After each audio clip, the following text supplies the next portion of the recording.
Brazil থেকে নবদ্বীপ এসে হাজির হয়েছেন ম্যানুয়াল আলভেস দা সিলভা। 14,766 কিমি দূরত্ব কেড়ে এসে তিনি তার প্রেমিক কার্তিক মণ্ডলের কাছে পৌঁছেছেন। নদিয়ার নবদ্বীপ ব্লকের ফরেস্টডাঙ্গা এলাকার মণ্ডল পরিবারের এখন চলছে বিয়ের আয়োজন। কার্তিক ও ম্যানুয়ালের প্রেমের গল্প শুরু হয়েছে 4 বছর আগে। সুরাটের কর্মরত কার্তিকের সাথে সোশ্যাল মিডিয়ায় পরিচয় হয় ব্রাজিলের ম্যানুয়ালার। ধীরে ধীরে পরিচয় ভালোবাসায় রূপান্তরিত হয়। প্রায় 6 বছর ধরে তাদের সম্পর্ক চলে আসছে। এরপরেই সিদ্ধান্ত হয় বিয়ে করার। ম্যানুয়েলা নিজের ব্রাজিল থেকে এসেছেন কার্তিকের কাছে। আগামী শুক্রবার হবে তাদের বিয়ে।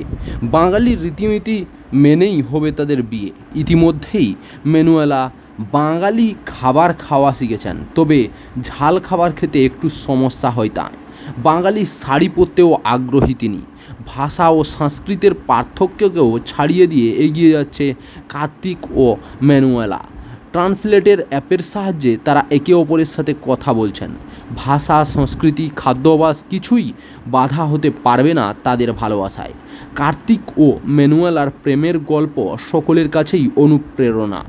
তারা প্রমাণ করে দিয়েছেন যে প্রেমের সীমানা নেই, দূরত্ব ভালোবাসাকেও আটকে রাখতে পারে না। চাকরির খবর থেকে শুরু করে নিয়োগের খবর থেকে শুরু করে ঝড় ঝঞ্ঝা, দেশ বিদেশ, রাজ্য, জেলা এবং আপনার শহরের খবর একটা চ্যানেল আমাদের newsbangla.com সবার আগে আপনারা পেয়ে যাবেন। তাই চ্যানেলটাকে অতি অবশ্যই সাবস্ক্রাইব করে পাশ থেকে বেল আইকনটা ক্লিক করে অল নোটিফিকেশান অন করে রাখুন। জয় হিন্দ, জয় ভারত।